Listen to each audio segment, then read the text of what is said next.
أعوذ بالله من الشيطان الرجيم بسم الله الرحمن الرحيم تلك الرسل فضلنا بعضهم على بعض منهم من كلم الله ورفع بعضهم درجات وآتينا عيسى ابن مريم البينات وأيدناه بروح القدس ولو شاء الله ما اقتتل الذين من بعدهم من بعد ما جاءتهم البينات ولكن اختلفوا فمنهم من آمن ومنهم من كفر ولو شاء الله ما اقتتلوا ولكن الله يفعل ما يريد يا أيها الذين آمنوا أنفقوا مما رزقناكم من قبل أن يأتي يوم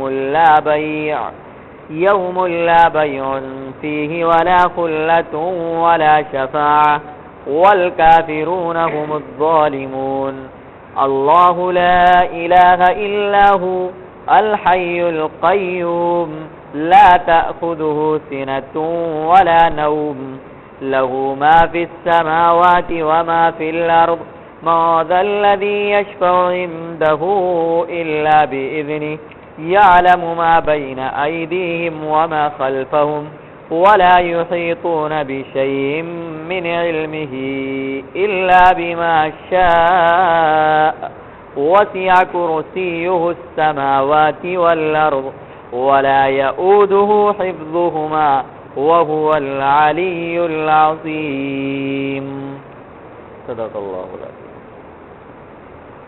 کل یہ بات چل رہی تھی کہ اس آیت پاک میں سب سے پہلی چیز اللہ رب العزت نے یہ بیان فرمائی ہے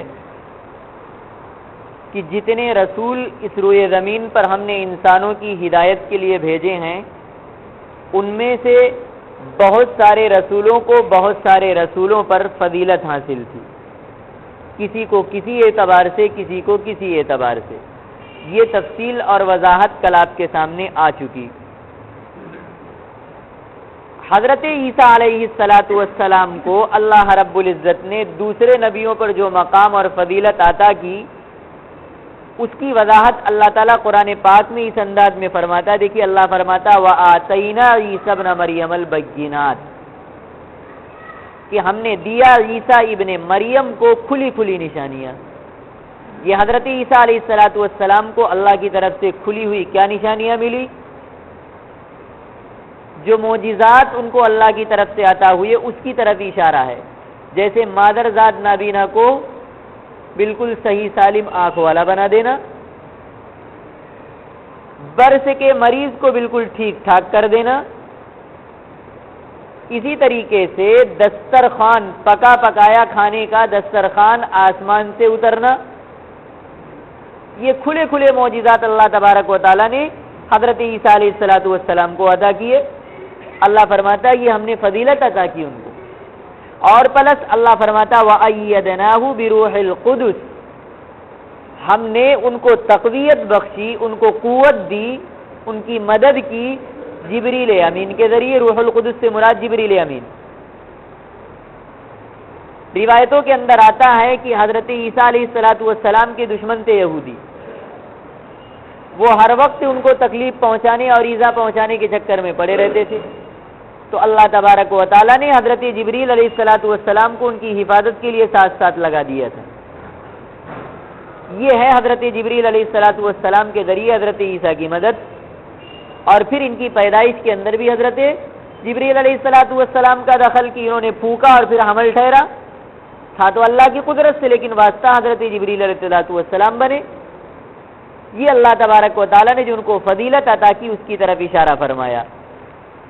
اور کل یہ بات آپ کے سامنے آ چکی، تمام نبیوں کی فضیلت اپنی جگہ، لیکن اس پر تمام امت کا اجماع ہے کہ آپ صلی اللہ علیہ وسلم تمام رسولوں میں اور تمام نبیوں میں سب سے افضل ہیں۔ سمجھ میں آئی بات؟ اس کی وضاحت کل آپ کے سامنے آ چکی۔ اب آگے دیکھیے اللہ فرماتا ہے وَلَوْ شَاءَ اللَّهُ مَا اقْتَتَلَ الَّذِينَ مِن بَعْدِهِم مِّن بَعْدِ مَا جَاءَتْهُمُ الْبَيِّنَاتُ اور اگر اللہ چاہتا تو نبیوں کے اس دنیا سے جانے کے بعد ان کے ماننے والے آپس میں قتال اور اختلاف نہ کرتے، بعد اس کے کہ وہ نبی ان کے پاس کھلی کھلی نشانیاں اللہ کی لے کر آ گئے تھے۔ اب چاہیے تو یہ تھی سب اس کو پکڑ لیتے، اس پر قائم ہو جاتے، لیکن کیا کیا انہوں نے؟ وَلَٰكِنِ اخْتَلَفُوا، لیکن انہوں نے آپس میں اختلاف کیا۔ فَمِنْهُمْ مَنْ آمَنَ وَمِنْهُمْ مَنْ كَفَرَ، ان میں تو کچھ وہ تھے جو ایمان لے آئے اور کچھ وہ تھے جنہوں نے کفر کیا۔ حضرت ابو موسیٰ اشعری رضی اللہ تعالیٰ عنہ کی روایت ہے ترمذی شریف کے اندر، فرماتے ہیں کہ اللہ کے نبی علیہ الصلوۃ والسلام نے فرمایا کہ اللہ تعالیٰ نے اپنی مخلوق کو تاریکی کے اندر پیدا کیا، پھر ان پر اللہ تبارک و تعالیٰ نے اپنے نور کو ڈالا، تو جن لوگوں کو وہ نور پہنچ گیا وہ ہدایت پا گیا، اور جن تک نہیں پہنچ سکا وہ گمراہ ہو گیا۔ سمجھ میں؟ اس روایت کو ذرا دھیان میں رکھیے گا۔ آگے اللہ فرماتا ہے وَلَوْ شَاءَ اللَّهُ مَا اقْتَتَلُوا، اس کو پھر تاکید میں بیان کیا گیا، اور اگر اللہ چاہتا تو وہ لوگ آپس میں اختلاف نہ کرتے، آپس میں نہ لڑتے۔ وَلَٰكِنَّ اللَّهَ يَفْعَلُ مَا يُرِيدُ، لیکن اللہ جو چاہتا ہے کرتا ہے، سب اللہ کی مشیت کے تابع ہے، اس سے کوئی سوال نہیں کر سکتا۔ کیونکہ یہاں سوال یہ پیدا ہو سکتا ہے کہ جب اللہ ہی کی وجہ سے سب کچھ ہوتا ہے تو وہ بیچارے جو گمراہ ہو گئے پھر ان کا قصور کیا، پھر ان پر عذاب کیسا؟ یہی ہے تقدیر، یہ اللہ کی مرضی، اسی کو کہا جاتا ہے تقدیر۔ یہیں پر آ کر انسان دھوکہ کھاتا ہے، یہیں پر انسان کی عقل انسان کو گراتی ہے۔ اسی لیے مسئلہ تقدیر کا مسئلہ جہاں پر آ جائے بالکلیہ کسی قسم کی چو چرا کی اجازت نہیں ہے۔ روایت کے اندر آتا ہے کہ ایک صاحب حضرت علی رضی اللہ تعالیٰ عنہ کے پاس آئے اور کہنے لگے کہ آپ مجھے ذرا تقدیر کی حقیقت سمجھا دیجئے۔ حضرت علی نے فرمایا کہ دیکھو یہ ایک تاریک راستہ، اس پر مت چلو، جتنا آگے بڑھو گے اندھیرا ہی ملے گا، اجالا نہیں ملے گا، اس پر نہ چلو۔ پھر کہنے لگے کہ امیر المومنین آپ مجھے سمجھا دیجئے کہ تقدیر ہے کیا۔ حضرت علی نے فرمایا کہ دیکھو یہ ایک سمندر ہے آگ کا، اس کے اندر داخل مت ہو۔ پھر انہوں نے سوال کیا کہ نہیں آپ مجھے تقدیر کی حقیقت سمجھا ہی دیجئے، تو حضرت علی نے فرمایا کہ اللہ کا ایک پوشیدہ راز ہے تقدیر، اس کی جستجو اور تلاش میں مت پڑو۔ جب اللہ کا راز ہے، اللہ نے بتلایا نہیں، تو تم کیسے اس کی حقیقت تک پہنچ سکتے ہو؟ یعنی تمہاری عقل، انسانی عقل اس کی رسائی تک نہیں پہنچ سکتی۔ 3 مرتبہ سوال کیا، تینوں مرتبہ کسی قسم کے تحقیق اور حقیقت بیان کرنے سے انہوں نے منع فرمایا۔ بالکل اسی طریقے کی روایت حضرت عائشہ رضی اللہ تعالیٰ عنہا کی بھی ہے، فرماتی کہ میں نے خود اللہ کے نبی علیہ الصلوۃ والسلام کو یہ فرماتے ہوئے سنا کہ جس شخص نے تقدیر کے بارے میں کچھ بھی چوچرا کیا، کوئی بھی سوالات یا تحقیق کے اندر پڑا، تو اللہ میدان محشر میں اس سے سوال کر لے گا، اور جو اس کے بارے میں خاموشی اختیار کیا تو اللہ اس سے خاموش رہے گا، اس سے کسی قسم کا سوال نہیں کرے گا۔ حضرت ابی بن کعب رضی اللہ تعالیٰ عنہ کی روایت ہے، فرماتے ہیں کہ اللہ کے نبی علیہ الصلوۃ والسلام نے فرمایا کہ اگر اللہ تبارک و تعالیٰ ساری مخلوق کو عذاب میں مبتلا کر دے تو یہ اللہ کی طرف سے ظلم نہیں ہے، اور اگر ساری مخلوق پر اللہ رحم فرمائے تو یہ ہمارے اعمال کی جزا نہیں، اللہ کا فضل ہے۔ پھر فرماتے قسم ہے اس ذات کی جس کے قبضے میں میری جان ہے کہ اگر آپ اللہ کے راستے میں احد پہاڑ کے برابر خرچ کر دیں، لیکن اگر تقدیر پر ایمان نہیں ہے آپ کا تو ایک رتی قبول نہیں ہوگا اللہ کی بارگاہ میں۔ اور جب تک آپ اس پر ایمان نہیں رکھتے کہ اللہ نے جو کر دیا ہے وہ ہو کر رہے گا، جس چیز سے منع کر دیا ہے وہ نہیں ہوگا، اور تقدیر پر ایمان کامل نہیں ہے، تو پھر یہ سمجھ لو کہ تم جہنم کے ایندھن بن کر جا رہے ہو دنیا سے۔ یہ اصل میں مسئلہ تقدیر کا ہے۔ اللہ یہ فرما رہا ہے کہ اللہ نے جس کو چاہا وہ ہدایت پا گیا، اور جس کے بارے میں نہ چاہا وہ ہدایت نہیں پایا۔ اگر اللہ چاہتا تو یہ اختلاف نہ کرتے، سب کے سب ہدایت پر رہتے۔ یہ مسئلہ تقدیر بیان کیا اللہ رب العزت نے یہاں پر۔ اب اس کے اندر کسی قسم کی گفتگو بھی منع ہے، اور دماغ کو اندر لے جا کر سوچنا بھی منع ہے، کیونکہ دماغ جتنا آپ اس کے اندر ڈالیں گے اتنا ہی گہرائی کے اندر وہ جاتا چلا جائے گا، اور تاریک راستہ ہے، اجالا نہیں ملے گا۔ سمجھ میں آ رہی بات؟ جی ہاں، یہ تو رہا مسئلہ۔ یہ آیت پاک جو ہے وَلَكِنَّ اللَّهَ يَفْعَلُ مَا يُرِيدُ، اللہ جو چاہتا ہے کرتا ہے۔ دیکھیے امت کے اندر حضرت عثمان غنی رضی اللہ تعالیٰ عنہ کے دور کے اندر ہی اختلاف پیدا ہوا، یہ تو سب کو معلوم ہے آپ کے۔ جہاں ظاہری اختلاف پیدا ہوا وہیں اعتقادی اور عملی اس قسم کا بھی اختلاف پیدا ہوا۔ منافقین جو تھے یہودیوں کے گروپ کے لوگ تھے، انہوں نے عقائد کے اعتبار سے بھی ایمان والا بن کر نئے نئے عقیدے گڑھے تھے۔ حضرت علی رضی اللہ تعالیٰ عنہ کا جب دور آیا تو وہاں پر جا کر ایک جماعت پیدا ہوئی خارجیوں کی، اس کے بعد ایک جماعت پیدا ہوئی معتزلہ، اس کے بعد ایک جماعت پیدا ہوئی مرجیہ، اور بھی بہت ساری جماعتیں پیدا ہوئی جن میں یہ کچھ اہم جماعتیں ہیں عقائد کے اعتبار سے۔ ان سب کے مقابل اہل سنہ والجماعہ خارجی جو پیدا ہوئے حضرت علی رضی اللہ تعالیٰ عنہ کے دور کے اندر پیدا ہوئے، اور معتزلی جو ہیں یہ پیدا ہوئے حضرت حسن بصری رحمۃ اللہ علیہ کے زمانے میں، اور مرجیہ جو ہے یہ امام ابو حنیفہ رحمۃ اللہ علیہ کے زمانے کے اندر آ کر پیدا ہوئی۔ معتزلہ جو ہیں ان کا عقیدہ یہ ہے کہ جو چیز انسان کے لیے زیادہ سے زیادہ مفید ہے اس کو اللہ کے لیے کرنا واجب ہے، اللہ پر کمپلسری ہے کہ وہ انسانوں کے لیے کرے۔ اور اہل السنہ والجماعہ کا عقیدہ یہ ہے کہ اللہ پر کوئی چیز بھی ضروری اور واجب سب اللہ کے مشیت کے تابع ہے، مفید ہے چاہے کرے، نامفید ہے چاہے نہ کرے، یہ اللہ کی مرضی۔ ہم اللہ کو اپنے اختیار میں تھوڑی لے سکتے ہیں کہ اللہ کے اوپر ہم کسی چیز کو واجب کر دیں۔ قرآن پاک کی آیت بتلا رہی کہ یہ عقیدہ جو اہل السنہ والجماعہ کا ہے کہ اللہ جو چاہے کرے، مفید ہو کرے، نہ مفید ہو نہ کرے، مفید ہو نہ کرے، یہ اللہ کے اختیار میں ہے، اللہ پر کوئی چیز واجب نہیں ہے۔ یہ آیت بالکل ان کا صریح طور پر رد کر رہی ہے اس عقیدے کے اندر۔ خارجی جو پیدا ہوئے تھے، میں تھوڑی سی وضاحت کرنا چاہتا ہوں آپ کے سامنے۔ حضرت علی رضی اللہ تعالیٰ عنہ اور امیر معاویہ کے درمیان ایک جنگ ہوئی ہے، جنگ صفین۔ اس کے اندر منافقین لڑانے والے تھے۔ آخر میں یہ فیصلہ ہوا کہ صاحب قرآن پاک کو حکم بنا دیا جائے، فیصلہ جسٹس بنا دیا جائے، اور جو قرآن کہے اس کے مطابق فیصلہ۔ قرآن کو نیزے پر اٹھا کر بلند کیا گیا، حکم مان لیا گیا قرآن کو۔ اب کیا ہوا؟ دیکھا کہ یہ مسئلہ تو سلجھ جائے گا، ہم نے تو اس کو الجھایا تھا، منافقین تھے نا بیچ میں، تو انہوں نے کہا ان الحکم الا للہ، حکم تو اللہ ہے۔ قرآن کو حکم بنا کر حضرت علی نے کفر کیا، حضرت علی کافر ہو گئے۔ توبہ کریں، جب تک توبہ نہیں کرتے ہم ان کو مسلمان نہیں مانتے۔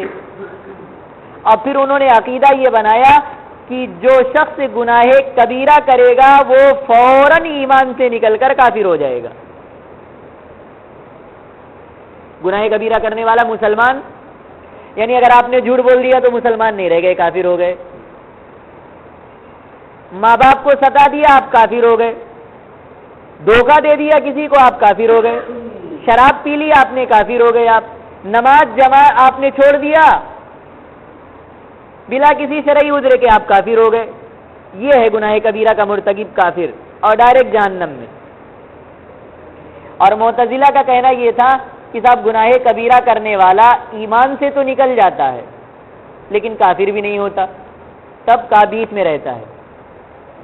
اور مرجیہ کا کہنا یہ تھا کہ اگر کسی نے لا الہ الا اللہ پڑھ لیا تو اب چاہے وہ زنا کرے، چاہے شراب پیے، چاہے جوا کھیلے، چاہے جھوٹ بولے، چاہے 100 قتل کرے، 70,000 گناہ وہ کر ڈالے، صبح سے شام تک وہ گناہوں کا پہاڑ اپنے اوپر سر کے اوپر لے لے، لیکن اس ایمان پر کوئی فرق نہیں آئے گا، وہ سب کچھ کرنے کے بعد بھی جنتی ہے، چاہے توبہ کر کے مرے چاہے وداؤٹ توبہ مرے۔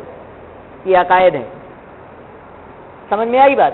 حضرت علی رضی اللہ تعالیٰ عنہ کو انہوں نے کافر کہا کہ آپ نے گناہ کبیرہ کیا اور آپ توبہ کیجئے ورنہ آپ کافر.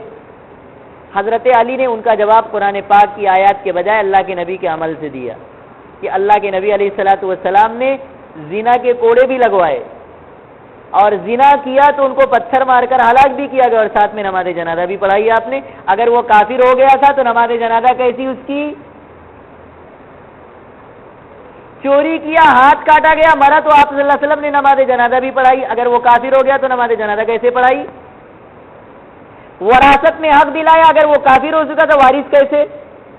اس انداز پر ان کو حضرت علی رضی اللہ تعالیٰ عنہ نے خاموش کیا. اس کی تفصیل آگے کسی آیت کے تحت آئے گی. اسی میں سے ایک جماعت تھی معتزلہ، جن کا کہنا یہ تھا کہ اللہ کے لیے جو چیز بندوں کے لیے سب سے زیادہ مفید ہے وہ کرنا واجب اور ضروری ہے. قرآن کی آیت یہ بتلا رہی ہے اللہ پر کچھ بھی ضروری نہیں، اللہ جو چاہے کرے، اللہ کی مرضی اور اختیار میں ہے. سمجھ میں آئی بات؟ ہاں جی. اب اگلی آیت کا ترجمہ دیکھیے. اللہ فرماتا یا ایھا الذین آمنوا، اے ایمان والو، انفقوا، تم خرچ کرو، مما رزقناکم، جو کچھ بھی ہم نے تمہیں عطا کیا ہے، من قبل اس کے کہ ان یأتی، آ جائے تمہارے پاس، یوم، ایسا دن، لا بیع فیہ، جس کے اندر نہ خرید و فروخت ہوگی، نہ کچھ بیچا جا سکتا ہے نہ کچھ خریدا جا سکتا ہے، ولا خلۃ، اور نہ اس دن میں کسی کی دوستی کام آئے گی، ولا شفاعۃ، اور نہ ہی بالکل عام سفارش کسی کی چلے گی وہاں پر، والکافرون هم الظالمون، اور کافر جو ہے یہی جو ہے اپنے اوپر ظلم کرنے والے ہیں. دیکھیے سورہ بقرہ کے اندر نا اللہ رب العزت نے عبادات اور معاملات کے بہت سارے احکامات بیان کرے. اب دیکھ رہے ہیں آپ مسلسل احکامات آپ نے پیچھے پڑھے ہیں، معاملات کے احکام پیچھے پڑھے ہیں. ان میں ایک اہم چیز ہے جو اللہ کے راستے میں اپنی جان اور اپنی مال کا خرچ کرنا. یہ انسان کے نفس کے اوپر سب سے گراں اور سب سے بوجھل والی چیز ہے، جان کا خرچ اور مال کا خرچ. کیونکہ یہ سب سے زیادہ گراں ہے اور سب سے زیادہ بوجھل ہے، اور ان دونوں کے اوپر معاملات اور عبادات کے بہت سارے مسائل مذکور ہیں. اسی لیے اللہ رب العزت نے ان دونوں چیزوں کو بہت اہتمام اور تفصیل کے ساتھ بیان کیا ہے. قتال کی آیت، جہاد کی آیات، کئی آیتیں آپ نے پڑھی، اور پھر خرچ کا کرنے کے معاملے میں اللہ کے راستے میں کئی آیتیں آپ نے پڑھی. خرچ جو ہے اللہ کے راستے کے اندر یہ ایک اہم ترین درجہ رکھتا ہے قتال کے ساتھ ساتھ، اسی لیے اللہ رب العزت نے پھر اس کو دہرایا. ابھی پچھلے کچھ آیت کے اندر آپ پڑھ کر آئے تھے، تفسیر اس کی سن کر آئے. کیا من ذا الذی یقرض اللہ قرضا حسنا، وہ کیا؟ وہ بھی تو خرچ ہے. پھر یہاں پر اسی کو لوٹایا کیونکہ ایک اہم ترین مسئلہ ہے یہ خرچ، اور اس کے اوپر بہت سارے عبادات اور دوسری چیزوں کا مدار ہے. پھر اللہ رب العزت نے یہاں پر دہرایا. اب دیکھیے اللہ یہ کہتا ہے کہ ایسے دن کے آنے سے پہلے پہلے تم اس کام کو کر لو کہ جو دن پھر آ جائے گا تو اگر عمل کے اندر آپ کے کمی رہ گئی تو پھر عمل کے تدارک، کمی جو ہے اس کے بھرپائی کا کوئی درجہ وہاں پر نہیں رہے گا، کوئی صورت نہیں رہے گی. مثال کے طور پر اللہ یہ فرماتا ہے کہ اگر کوئی یہ سوچے کہ بھائی دنیا کے اندر تو اگر کہیں پکڑا گیا تو مال دے کر چھٹکارا حاصل کر لے، تو وہاں پر مال ہی نہیں ہوگا. دوسرا درجہ آتا ہے دوستی کام آ جائے، اللہ فرماتا ہے ولا خلہ، یہ دوستی بھی بالکل عام نہیں ہوگی وہاں پر. دوسری جگہ اللہ تبارک و تعالیٰ نے تو یہ فرمایا قرآن پاک میں کہ ایک دوست دوسرے دوست کا دشمن بن جائے گا، الا المتقین، سوائے متقیوں کے. لہذا دوستی بھی وہاں عمومی نہیں ہوگی. اب رہا مسئلہ سفارش کا، تو اللہ یہ فرماتا ہے یہ سفارش بھی عام نہیں ہوگی.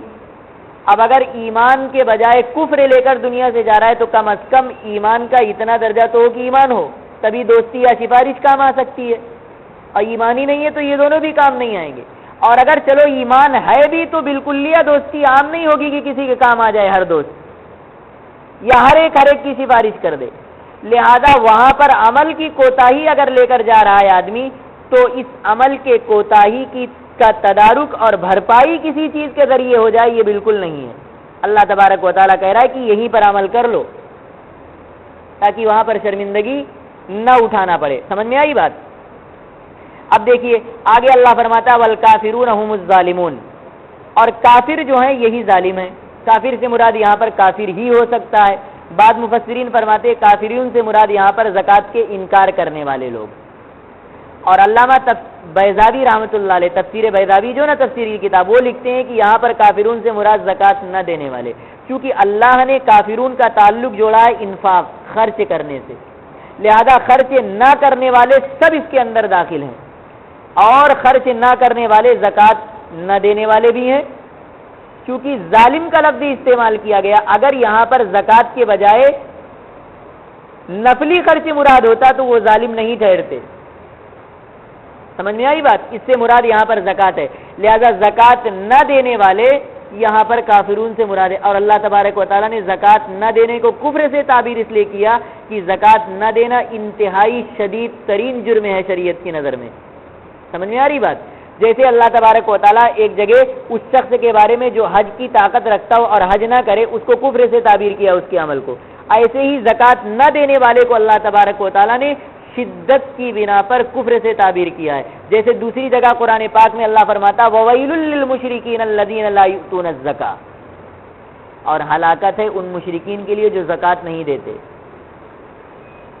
مشرک کیا دے گا زکوٰۃ؟ زکوٰۃ تو فرض ہے مسلمانوں پر.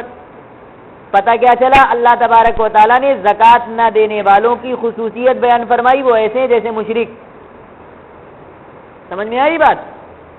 لہذا شدت کو بیان کرنے کے لیے اللہ تبارک و تعالیٰ نے یہاں سے زکوٰۃ نہ دینے کو کفر سے تعبیر کیا. اور آپ نے یہ واقعہ بارہا سنا ہوگا، حضرت آپ صلی اللہ علیہ وسلم کے انتقال کے بعد حضرت ابو بکر رضی اللہ تعالیٰ عنہ کا دور خلافت جب آیا تو آپ کے انتقال کے بعد کچھ لوگوں نے زکوٰۃ دینے سے انکار کر دیا کہ صاحب ہم اللہ کے نبی کو دیتے تھے، آپ کو نہیں دیں گے، اور کچھ لوگ مرتد ہو گئے. حضرت ابو بکر صدیق رضی اللہ تعالیٰ عنہ نے اعلان کیا کہ اگر کوئی اللہ کے نبی کے زمانے میں اونٹ کے پیر باندھنے کی ایک رسی بھی زکوٰۃ کے اندر دیتا تھا اور آج وہ انکار کرے گا دینے سے تو ابو بکر اس کے خلاف تلوار لے کر کھڑا ہوگا، جہاد کرے گا. بہت بڑا مسئلہ یہ. حضرت عمر رضی اللہ تعالیٰ عنہ نے جب سنا کہ ابو بکر نے تو جہاد کا اعلان کر دیا ان کے خلاف، تو آ کر سمجھانے لگے کہ امیر المومنین نرمی برتیے، نرمی، تھوڑا سا نرم ہو جائیے، اپنے رویے کو نرم کر لیجئے. حضرت ابو بکر نے کہا اجبار فی الجاہلیہ و خوار فی الاسلام، زمانے جاہلیت میں تو بڑے سورما بنتے تھے اور اب اتنے نرم پڑ گئے، بھیگی بلی بن گئے.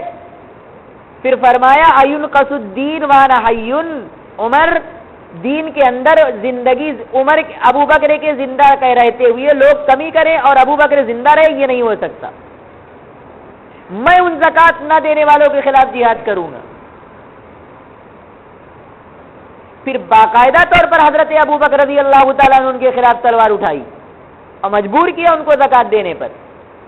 آپ اس سے اندازہ کر سکتے ہیں کتنا اہم ترین یہ جز ہے، اور زمانے اس دنیا کی تاریخ کا یہ پہلا واقعہ آپ کو ملے گا مذہب اسلام کے اندر. پوری دنیا کی تاریخ اٹھا کر دیکھ لیجئے کہ کسی بادشاہ وقت نے غریبوں کے، محتاجوں کے، مفلسوں کے، یتیموں کے، بیواؤں کی مدد کے لیے امیروں کے خلاف ہتھیار اٹھایا ہو کہ تمہیں ان کا حق دینا پڑے گا ورنہ میں تمہاری گردن ماروں گا. زکوٰۃ کس کے لیے نکلتی؟ امیروں کے لیے تھوڑی، مسکینوں، محتاجوں، غریبوں، فقیروں، ان کا حق ہے یہ، اور ان لوگوں نے ان کا حق دینے سے انکار کر دیا تھا. سیدنا ابو بکر صدیق رضی اللہ تعالی عنہ نے امیروں سے غریبوں کا حق دلانے کے لیے یہ تلوار اٹھائی تھی. سمجھ میں آئی کہ نہیں آئی بات؟ اس سے آپ اندازہ کر سکتے ہیں زکوٰۃ کی اہمیت کتنا ہے شریعت کی نظر میں. اور اللہ رب العزت نے اسی اہمیت کے پیش نظر یہاں پر یہ فرمایا والکافرون هم الظالمون، اور زکوٰۃ نہ دینے والے یہ در حقیقت کیا ہیں؟ کفر میں مبتلا ہیں. ان کا عمل یہ کفر ہے، زکوٰۃ کا انکار کر دینا، زکوٰۃ نہ دینا، یہ شدت کی بنا پر. سمجھ میں آ گئی بات؟ ہاں مطلب سمجھ میں آ گیا نا؟ اب اگلی آیت جو ہے وہ آیت الکرسی ہے. آیت الکرسی آپ جانتے ہیں قرآن پاک کے اندر یہ جو آیت الکرسی جو ہے آپ کے سامنے، یہ آیت انتہائی فضیلت اور برکت والی آیت ہے. اس کے بے شمار فضائل اور بے شمار جو ہے اس کی برکتوں کی حدیثیں حدیث پاک کی کتابوں کے اندر آئی ہیں۔ اب وہ فضائل اور وہ تفصیلات انشاءاللہ کل آپ کے سامنے میں رکھوں گا۔ دعا کیجیے اللہ تبارک و تعالی ہمیں قرآن پاک کی صحیح سمجھ نصیب فرمائے اور اس پر عمل کی توفیق عطا فرمائے۔ اللہم صلی علی سیدنا وشفیعنا وحبیبنا ومولانا محمد وعلی آل سیدنا ومولانا محمد وبارک وسلم۔ ربنا آتنا فی الدنیا حسنہ وفی الآخرۃ حسنۃ وقنا عذاب النار۔ اللہم احفظنا من کل بلاء الدنیا وعذاب الآخرہ۔ اہدنا الصراط المستقیم صراط الذین انعمت علیہم غیر المغضوب علیہم ولا الضالین۔ وصلی اللہ تعالی علی خیر خلقہ محمد وعلی آلہ واصحابہ اجمعین برحمتک یا ارحم الراحمین۔